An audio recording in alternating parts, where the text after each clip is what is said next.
So to solve this first one, we want to solve for t. So the first thing I'm going to do is just distribute things in. So I'm going to distribute that -8 in here, and I'm going to distribute this -3 in here. So we'll start with that step.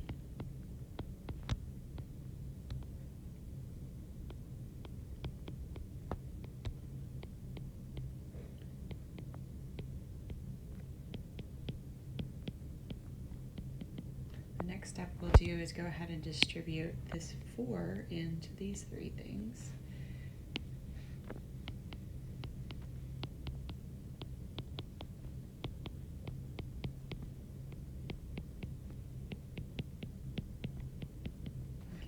The next thing I'm going to do is I'm going to take all the terms that have a t in them, so this term, that term, and that term, and I'm going to use addition and subtraction to move them to the same side, and all the terms that don't have t in them, the constant terms, I'm going to move them to one side. So I'm going to add or subtract to move everything over.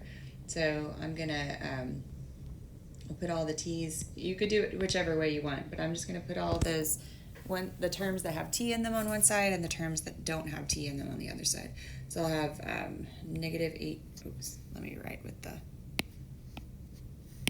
I was still writing with the highlighter. Okay, so -8t minus 4t minus 12t equals -12 plus 6 minus 32 minus 7. And I'm going to simplify that. And so if I do all of that, I get -8 minus 4 minus 12 is -24t. And on the other side, I have -32 minus 7 minus 12 plus 6, -45. So then I can divide that over, and I get t is equal to, I'm going to have 45 over 24. And so that can reduce, the top and bottom are both divisible by 3, so I can divide the top and bottom both by 3, and I get 15/8 per t. All right, so the next one, identify the following equations as conditional, identity, or a contradiction. Okay, so what we're going to do is we're going to try to work these down and solve and see if what kinds of things they give us. So first I'm going to start by distributing that 8. So 2x plus 16 equals 10x minus 8x plus 16. Then I'm going to move everything over to the same side. So 2x minus 10x plus 8x equals 16 minus 16. And so, so again, I was moving everything that had an x in it to one side and everything that didn't have an x in it to the other side. So that's what we're working on here. So then I have 2 minus 10 plus 8 gives me 0x equals 0. And so since I get 0 equals 0, this is an identity. So what that means is this is true for any value of x.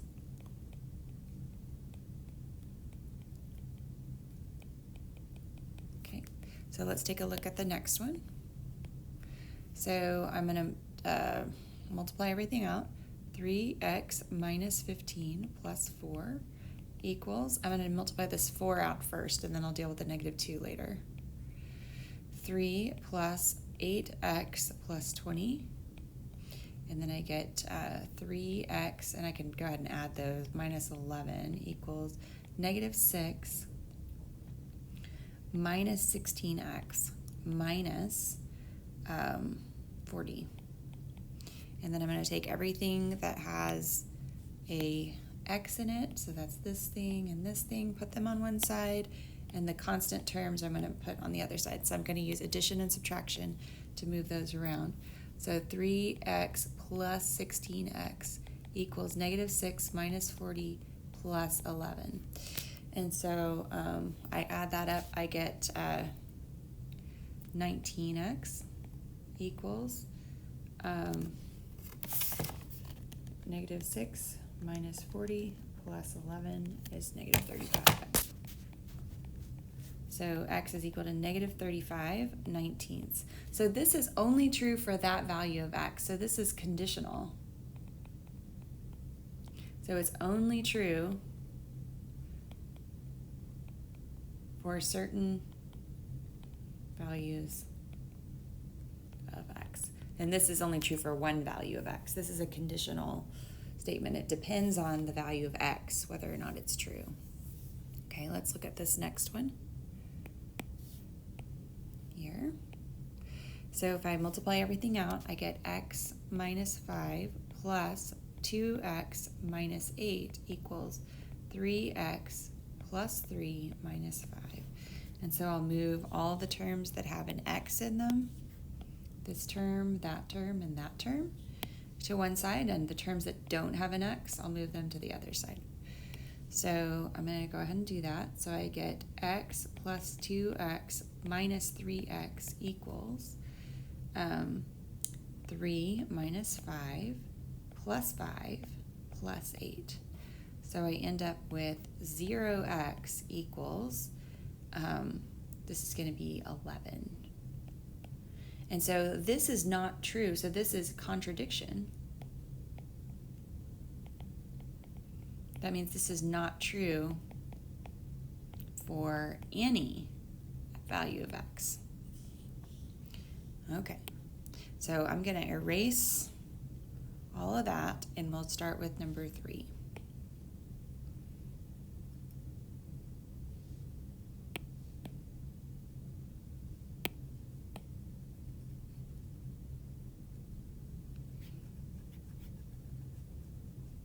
Okay, so number 3.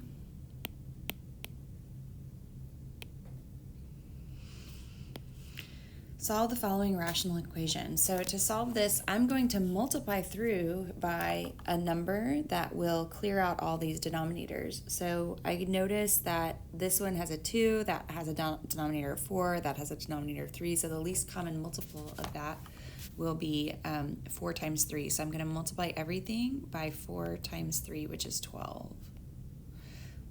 I'll just write 12. Multiply all that by 12, and so what I get is when I multiply 12 by w over 2, I get 6w. When I multiply 12 by negative 3/4, I get negative 9 equals 2w divided by 3. 12 divided by 3 is 4, so that gives me 8w, and 2 times 12 is 24. So once I've cleared out all those denominators, then I want to take the things that have w in them and move them to one side, and the terms that don't have w, move them to the other side. So that gives me 6w minus 8w equals 24 plus 9. So I end up with negative 2w equals 33. So w is equal to 33 over 2, negative 33 over 2. When I divide by negative 2, it's negative. Okay, so the next one over here, again, I'm going to multiply through by the least common multiple. And so in this case, again, it's going to end up being 12. So, I'll multiply through by 12. So I'm going to get 4 times x plus 2 minus 12 divided by 4 is 3 times x minus 4 plus 12 equals 12 divided by 6 is 2 times x plus 1. And then I'm going to multiply that all out. Then it just becomes like one of the ones we did before. 4x plus 8 minus 3x plus 12 equals 2x plus 2. And so then I want to gather the terms that have an x in them on one side, so that term, and that term. And the terms that don't have x, the constant terms, I want to gather them on the other side. So I'm just going to highlight them so we can see it really clearly. So the terms with an x are 4x minus 3x, and then I want to subtract the 2x over, equals, I have a 2 over here, minus 8 minus 12 minus 12. So then let's simplify that. So 4 minus 3 minus 2 gives me negative x equals 2 minus 8 minus 12 minus 12 gives me negative 30. So that gives me x equals 30 as the solution. Okay, and on the next one, again, we want to multiply through by the least common multiple. So what you might notice is that quadratic there can be factored. And so if I factor that quadratic in the denominator, I'll bet that the factors of that quadratic are those other denominators, but we can just check. Let's see what works out. So when we do that, we get y minus 1 plus 4. And that's going to work out because that's going to give us y squared plus 4 minus plus 4y minus y, and then minus 4. So that is the factored out version of that denominator. So what I want to do is I want to multiply this whole thing by y minus 1 times y plus 4. And so I'm going to move that over here. So when I do that, since there's a y minus 1 in the denominator of this first one, that y minus 1 divided by y minus 1, that divides to make 1. So we're just left with y plus 4 times 1 equals. Then I've got a 5y. When I multiply by that y minus 1, y plus 4, that gets rid of that entire denominator for that one. So it's just going to be a plain old 5y. Minus, now the next term is 3 over y plus 4. So since that y plus 4 is in the denominator, that y plus 4 divided by y plus 4 is going to divide to make 1. So I'm just left with 3 times y minus 1. And then I'm going to multiply everything out. So I get y plus 4 equals 5y minus 3y plus 3. Then I'm going to get my little highlighter out here. All the terms that have y in them, we're going to move to one side, and all of my constant terms, I'm going to move to the other side. So I end up with y minus 5y plus 3y equals 3 minus 4. So that gives me negative y equals negative 1, so y equals 1. Okay, so I get the value y equals 1, but since I have some y's in the denominator here, I need to go back and check. This was not something we had to do with the previous ones because we didn't have any y's in the denominator before. But since we have y's in the denominator, we need to make sure that this solution will check out. So this is the only possible solution that we got. But if I look and I see what happens if I take that y equals 1 and I plug it in for y here, I'm going to see that this is giving me a problem in the denominator, because if y equals 1, that gives me a 0 in the denominator, which means that the original equation was not defined when y equals 1. So this ends up being thrown out, so there's no solution. Okay, all right, so let's look at the next one.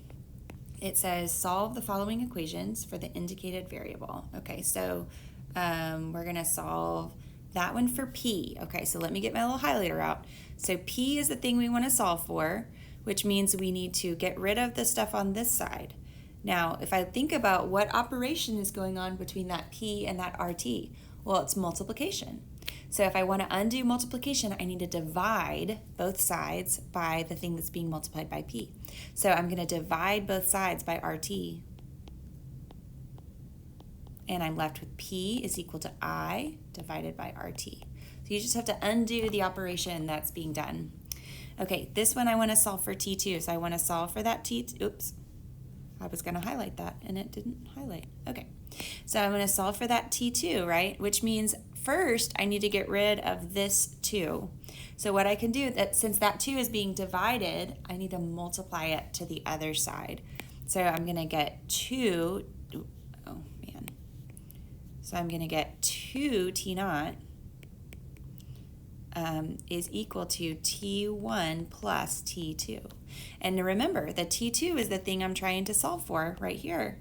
So what is going on? This T1, I want to get rid of that T1, but the operation between those two is addition. So I need to subtract it over to the other side. So that would give me T2. So 2 T naught minus T1 is equal to T2.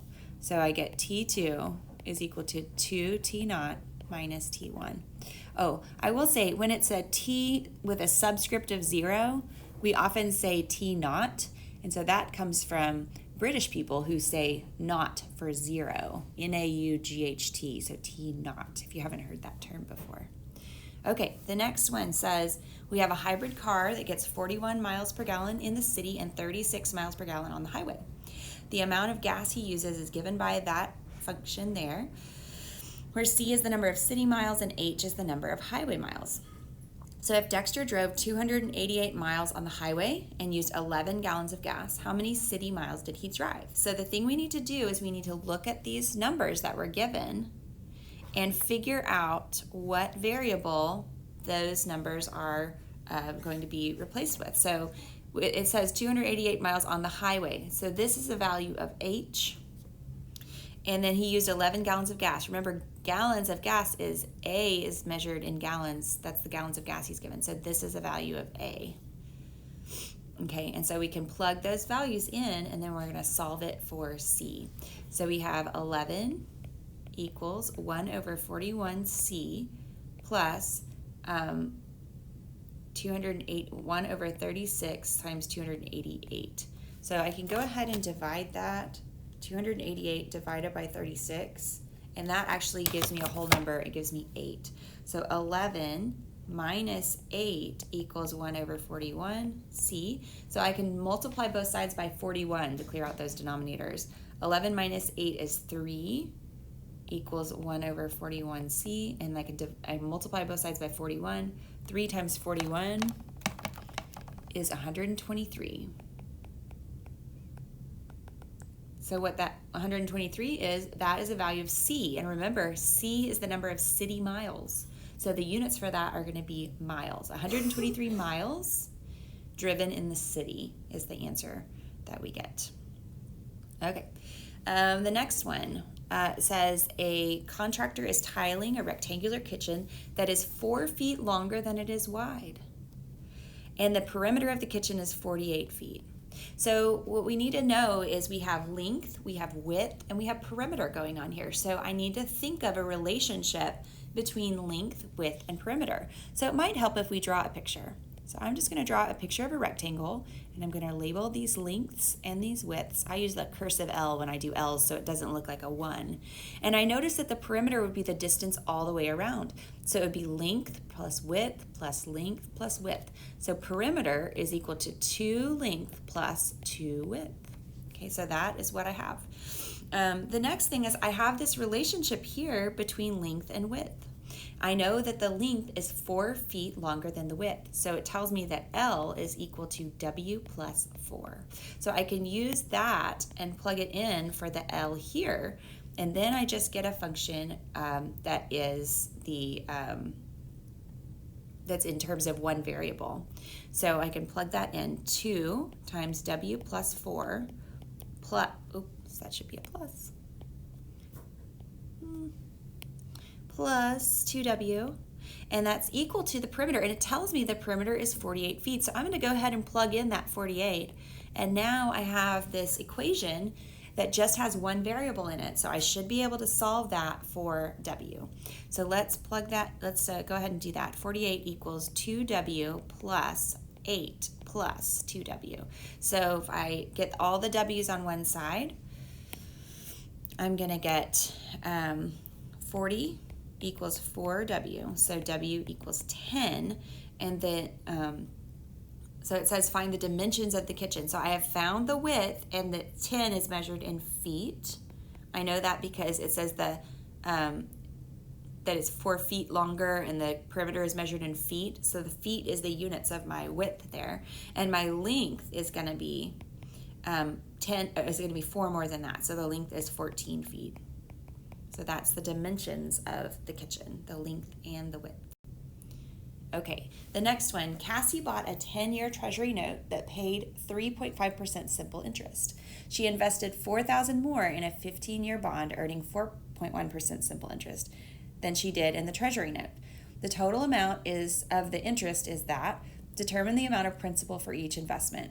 So what we have here is 2 investments, and we're given information about the principal and the rate and the amount of time. So we need to have some sort of understanding of how we compute this interest. So we know that the interest is equal to principal times rate times time, and that is called simple interest. And so I want to set up a little table here that will help us organize ourselves because we have a lot of information here. So we have a 10-year note and we have a 15-year note. And so we're going to make a little table here. So what is the information that we have about each of these? So I need to know the principal, I need to know the rate, and I need to know the time. Sorry, I don't know why I did that dot next to that P. Okay, and so for the 10-year note, do I know how much they put in the 10-year note? I don't know, so I'm going to let that be X. So we're going to say X is equal to the amount in the 10-year note. That's the amount deposited in the 10-year note. The rate for that is 3.5%, so I'm going to do 0.035 because the percent here means out of 100. So if you did 3.5 out of 100, that gives you 0.035. So that's what the meaning of percent is. And then the amount of time is, it's a 10-year note, so that's 10 years. Let's do the 15-year note. It says we don't know how much was in the 15-year note, but we know it's 4,000 more than the 10-year note. So I can write X plus 4,000 here for the 15-year note. The rate is 4.1% simple interest. So again, if I do 4.1 out of 100, that's what percent means, 0.041. 0.041 goes there, and then the amount of time is 15 years. So I have a principal times rate times time for each of those two investments. And so if I want to know the total interest, that should be equal to the interest from the 10-year note plus the interest from the 15-year note. I'm just going to add up those two interests, and that's going to give me the total. So I'm told that the total interest is $10,180. So, and then the interest from the 10-year note is just going to be the principal times the rate times the time. So X times 0.035 times 10. And for the 15-year note, same thing, principal times rate times time. So X plus 4,000 times 0.041 times 15. Okay, and then I just need to multiply that all out and solve for X. So the first thing I'm going to do is I'm going to note that these two things are both being multiplied by both of those. So I think it might help you if you multiply 0.041 by 15 first and then multiply it through. I'm going to kind of do it all in one step just to save time.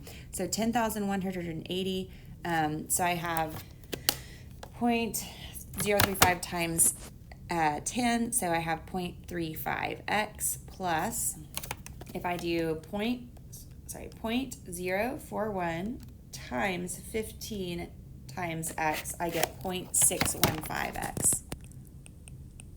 And then 4,000 times 0.041 times 15 gives me 2,460.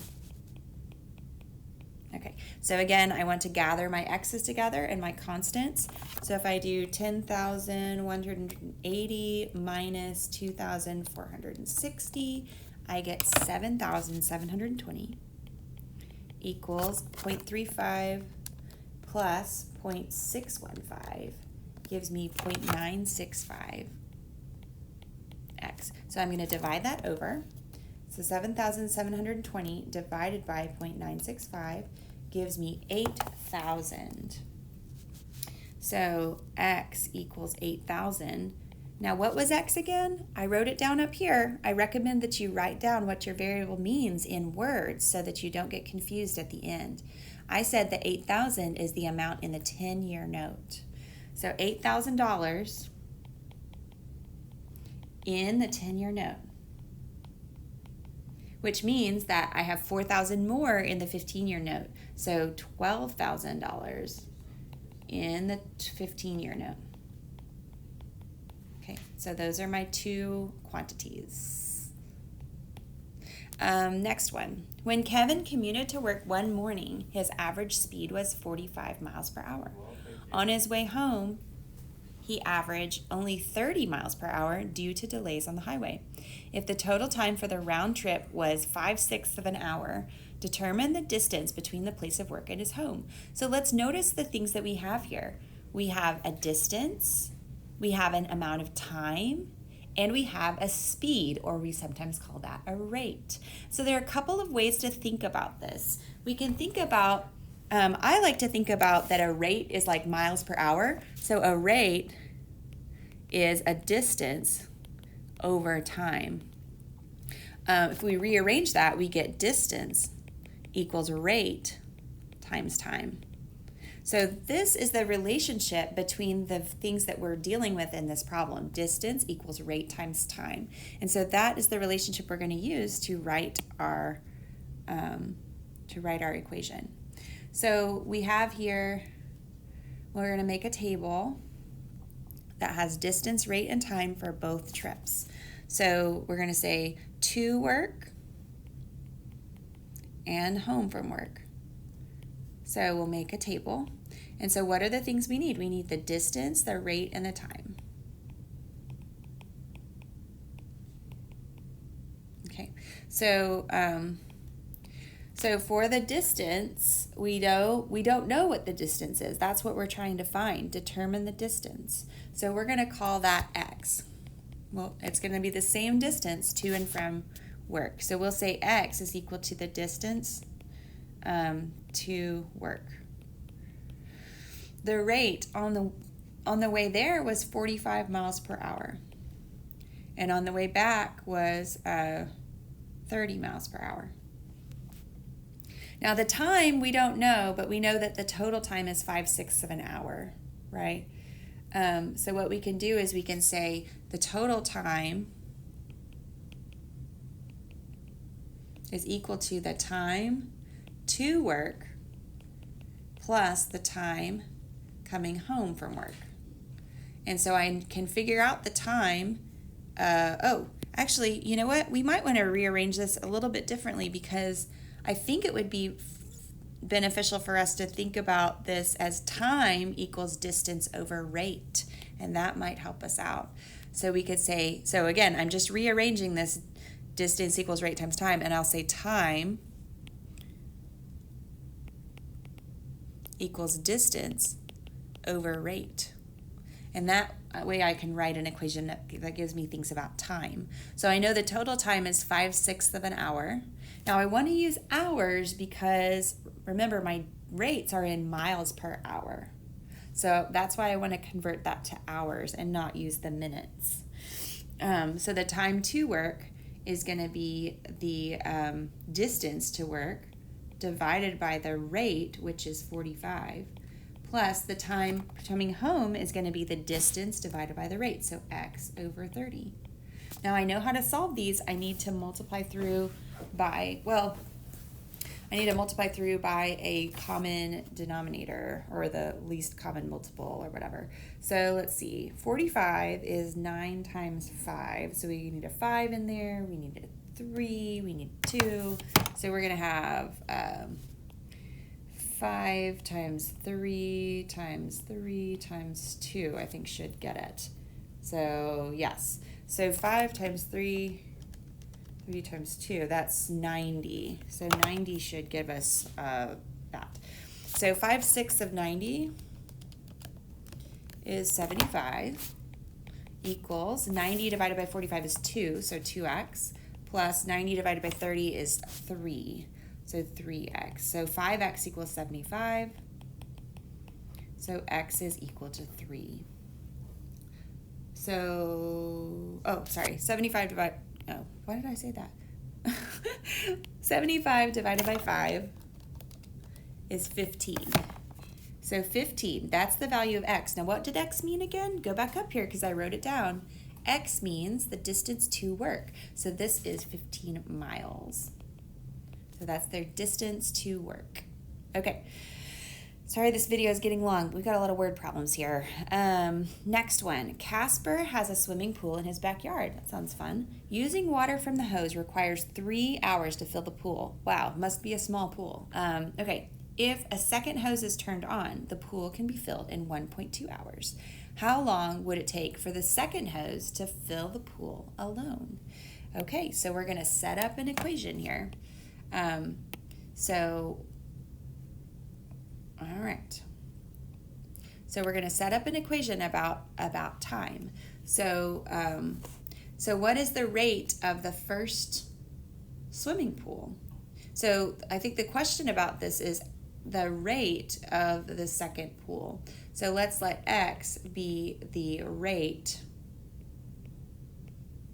And the rate is going to be in pools per hour. So this is the number of pools per hour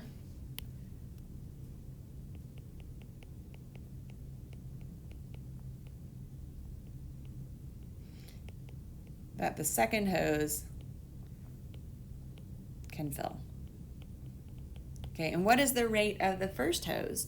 The first hose has a rate of, so the first hose's rate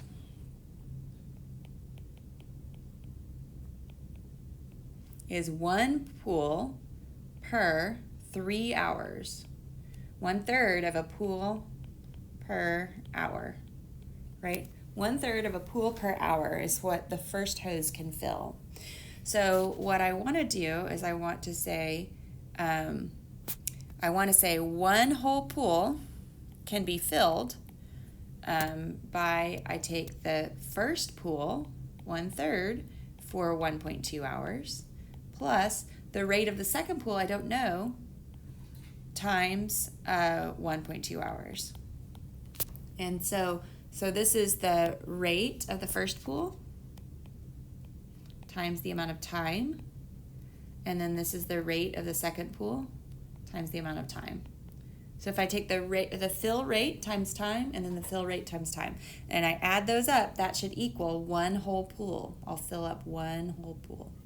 And so if I write that all down, so I get 1/3 times 1.2. So I'll do 1 minus 1/3 times 1.2. That gives me 0.6 equals 1.2x. So 0.6 divided by 1.2 gives me 0.5. So x is equal to 1/2. So the rate at which the other pool would fill is at 1/2 of a pool per hour. So if they can fill half of a pool in an hour, then it would take it 2 hours to fill the whole pool. Okay, number 10, on a police force there are 60 more male officers than female officers.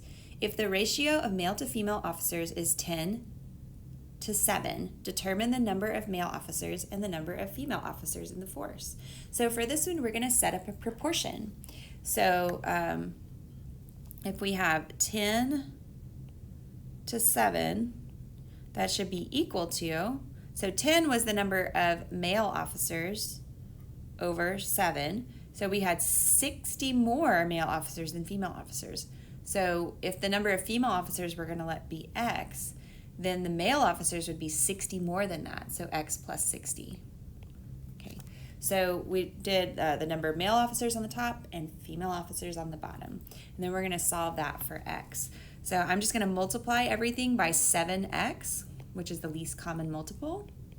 So if I do that, then I'm left with, let me write in blue. Then I'm left with, if I multiply 7x by 10 over 7, that just gives me 10x on this side. And if I multiply x plus 60 times 7x, I'm just left with 7 times x plus 60.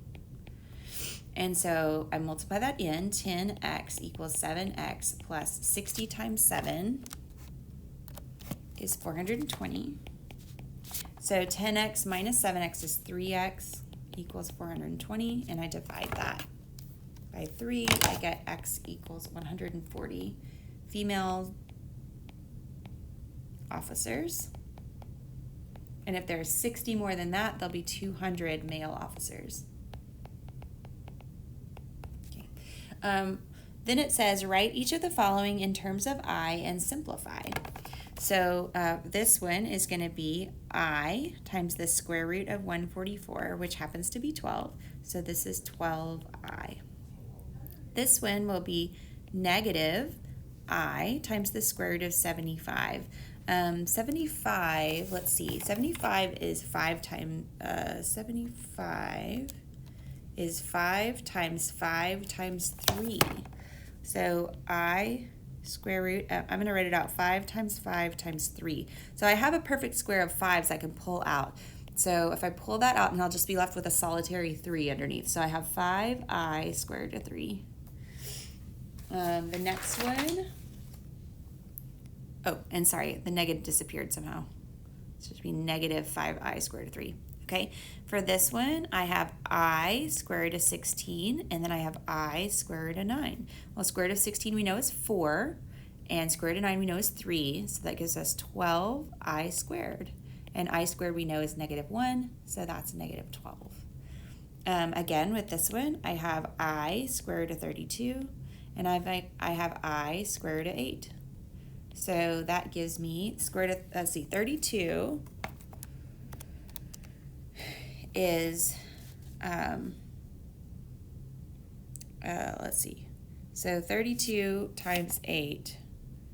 So 32 is, so you have I squared, and then does that end up being a perfect square? 32 times 8 is actually 256, and I can square root that.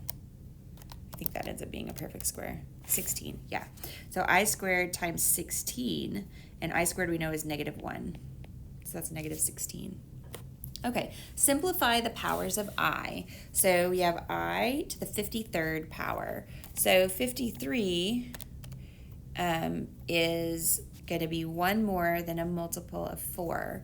So 52, I think, is divisible by 4.